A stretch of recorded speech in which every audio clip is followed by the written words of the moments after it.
दोस्तों पिछले कुछ दिनों से इंडिया ने ग्लोबल जियो पॉलिटिक्स के चेस बोर्ड पर ऐसी ताबड़तोड़ सर्जिकल चाल चली है ना, जिससे वेस्टर्न मीडिया, यूरोप, अमेरिका और पूरे वर्ल्ड की हवा निकल चुकी है। वाशिंगटन और यूरोप के गोड़े बाबू दिन रात माइक पकड़कर बैठकर ये ज्ञान पेल रहे थे कि भैया सैंक्शंस लगा देंगे, रसिया से दूर रहो, चाइना से उलझते रहो। पर उन्हें क्या पता था कि भारत एक ही टाइम पर डबल चेकमेट मारेगा कि यूरोप अमेरिका की डिप्लोमेटिक रडार के सारे वायर्स जल जाएंगे। ये सब क्या देखना पड़ रहा है। एक तरफ हमारे फॉरेन मिनिस्टर मॉस्को में बैठकर रसिया की लीडरशिप के साथ चिल कर रहे हैं और वही दूसरी तरफ हमारे real life James bond Pakistan के बाप एनएसए अजीत डोभाल साहब सीधे बीजिंग चाइना में पहुंचकर उनके ड्राइंग रूम में बैठकर उनके साथ उन्हीं का मोमोज और चाउमीन का हिसाब बराबर कर रहे हैं। जलवा है हमारा।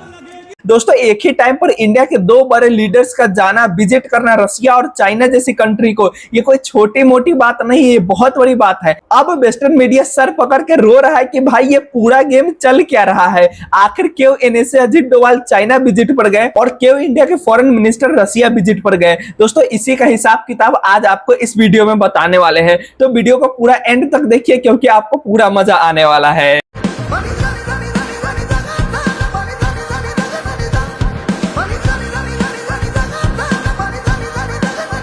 दोस्तों सबसे पहले बात करते हैं मॉस्को की धमाका की, जहां जयशंकर साहब ने डायरेक्ट लैंडिंग मारी। मॉस्को में दोस्तों हमारे फॉरेन मिनिस्टर एस जयशंकर साहब 27th India Russia governmental commission की हाई वोल्टेज बैठक की first deputy prime minister of Russia के साथ। इस मीटिंग से दोस्तों पूरी दुनिया भर में एकदम खलबली मच चुका है। अमेरिका और यूरोप सोचते थे कि हम सैंक्शंस का डंडा दिखाएंगे और इंडिया डर जाएगा, लेकिन जयशंकर साहब ने वहां बैठकर trade, massive investment, uninterrupted energy, fertiliser, Kudankulam nuclear plant के आगे के new reactors, INSTC connective corridor, advanced tech space और यहां तक कि मोबिलिटी तक के सभी एग्रीमेंट्स पर एक ही टेबल पर अमेरिका और उनके साथियों के ऊपर थप्पड़ मार दिया। एस जयशंकर साहब ने रसिया में बैठकर वेस्टर्न रूल्स के मुंह पर 3 सॉलिड रियलिटी चेक दे दिए। पहला रूल ये कि दोस्तों अब हवाई बातें नहीं, सीधा ग्राउंड इंप्लीमेंटेशन और डिलीवरेबल होंगे। दूसरा, बिजनेस के रास्ते में आने वाले हर प्रैक्टिकल बॉटलनेक को तोड़कर पॉलिसी बुलेट ट्रेन जैसी फास्ट बनेंगी। और तीसरा ये कि डॉलर के घमंड को साइड रखकर लोकल करेंसी और अल्टरनेटिव पेमेंट सिस्टम से $50 बिलियन से ज्यादा का ट्रेड स्मूथ चलेगा। और दोस्तों इतना ही नहीं, जयशंकर साहब ने सीधा मॉस्को के रेमलिन में एंट्री मारी और व्लादिमीर पुतिन के हाथ में पीएम मोदी का पर्सनल लेटर डिलीवरी किया, जिसमें उन्होंने रसिया के प्रेसिडेंट व्लादिमीर पुतिन के सामने पूरा समिट खोलकर रख दिया। एससीओ समिट पर आमना सामना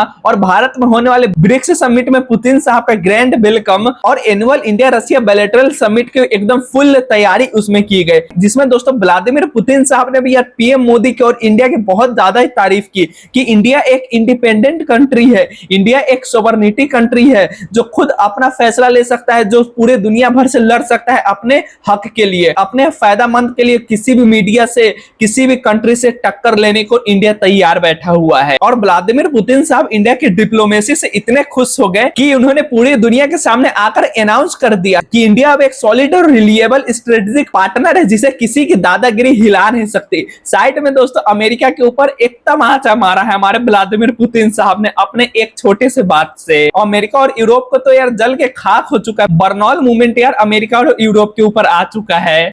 अगर हम करें तो करें क्या, बोले तो बोले क्या। अब दोस्तों बात करते हैं चाइना के सस्पेंस थ्रिलर पर, जहां हमारे इंडिया के जेम्स बॉन्ड और पाकिस्तान के बाप अजीत डोभाल साहब चाइना विजिट पर गए, जिस टाइम एस जयशंकर साहब रसिया के विजिट पर थे। तो चाइना में अजीत डोभाल साहब का स्वैग दोस्तों एकदम अलग ही लेवल का चल रहा था। अजीत डोभाल साहब 25th special representative border talks के लिए गए, जहां उनका सामना हुआ चाइनीज वाइस प्रेसिडेंट हैन हैंग और फॉरेन मिनिस्टर वैंग ई के साथ। अजीत डोभाल साहब का भी दोस्तों एकदम ग्रैंड वेलकम चाइना में हुआ। चाइना ने कोई वेलकम में कसर नहीं छोड़ी कि नेशनल सिक्योरिटी एडवाइजर आए तो कोई बड़ी बात थोड़े है। चाइनीज फॉरेन मिनिस्टर वैंग यार खुद ग्रैंड वेलकम अजीत डोभाल साहब का किए हैं। और अब सोशल मीडिया पर कुछ लोग बोल रहे थे कि अजीत डोभाल साहब चाइना इसलिए गए क्योंकि वो ड्रैगन जिनपिंग को मना सके कि जो अगले महीने इंडिया में ब्रिक्स समिट होने वाला है उस पर जिनपिंग विचार करे और इंडिया विजिट पर आए। अरे मेरे बच्चों, एल्बर्ट आइंस्टाइन की नाजायज औलादो, थोड़ा मोड़ा भी अक्कल लगा लो। अजीत डोभाल साहब वहां पर हाथ जोड़ने नहीं गए थे, बल्कि चाइना का है ना माथा ठंडा करने गए थे। अजीत डोभाल साहब बीजिंग की टेबल पर वैंग यी के सामने ऐसा बाउंसर फेंके कि चाइनीज फॉरेन मिनिस्टर वैंग यी ने खुद बोला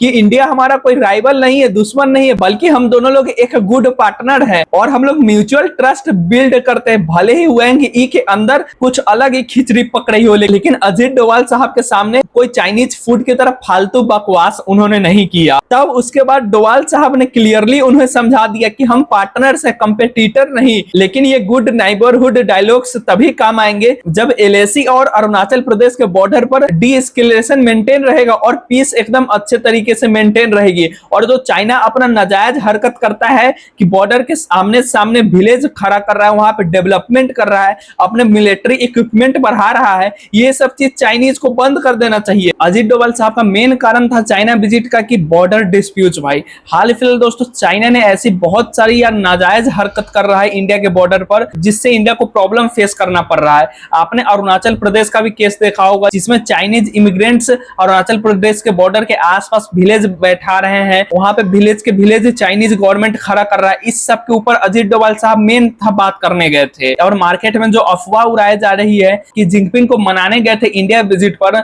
मनाने नहीं गए थे बल्कि वो इन्विटेशन देने गए थे। और ये एक फॉर्मेलिटी बनता है कि जिस देश में ब्रिक्स समिट होता है उस देश के डिप्लोमेट को हर बड़ी कंट्री के यहाँ इन्विटेशन देने जाना ही पड़ता है, चाहे आप कोई भी कंट्री को उठा के देख लो। इसके पिछले साल जो ब्रिक्स समिट साउथ अफ्रीका में हुआ था, तो वहां के भी डिप्लोमेट्स इंडिया आए थे और इंडिया के प्राइम मिनिस्टर को इन्विटेशन देकर गए थे। अजीत डोभाल साहब का विजिट का मेन कारण था बॉर्डर टेंशन। यार इंडिया और चाइना का बहुत ज्यादा ही बॉर्डर टेंशन दिन प्रतिदिन बढ़ता जा रहा है, क्योंकि ओपन बॉर्डर बाउंड्री है, वो कोई बॉर्डर फेंसिंग नहीं है। और उधर से चाइनीज इमिग्रेंट्स आके इंडिया में बस जा रहे हैं, इंडिया के बॉर्डर एरियाज के पास चाइनीज मिलिट्री डेवलपमेंट कर रही है, इसके ऊपर चर्चा करने अजीत डोभाल साहब गए थे। कि भले ही इंडिया चाइना के डिप्लोमेट्स कहे कि हम लोग कंपेटिटर नहीं है, लेकिन अंदर ही अंदर कंपेटिटर तो है।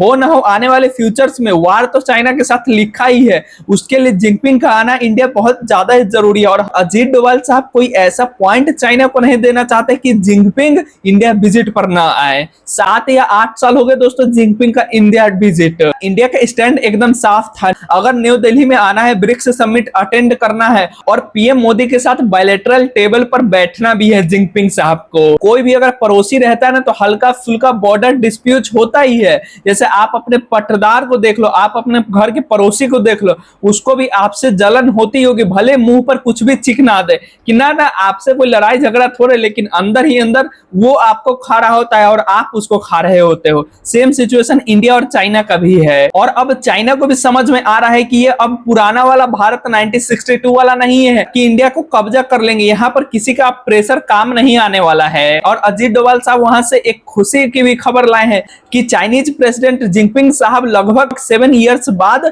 इंडिया विजिट पर आएंगे। लेकिन मजे तो दोस्तों यहाँ की रिपोर्ट्स कह रही हैं कि जिनपिंग अपने साथ 400 लोगों का पूरा झमेला और डेलीगेशन उठा कर लाने वाले। भाई पूरे 400 लोग, मतलब चाइना का पूरा मोहल्ला, कैटरिंग टीम और कॉलोनी की RWA कमेटी के साथ एंट्री मारने का इंडिया में प्लान है इनका। जैसे ब्रिक्स समिट अटेंड करने नहीं आ रहे, अपना बारात लेके इंडिया आ रहे हो।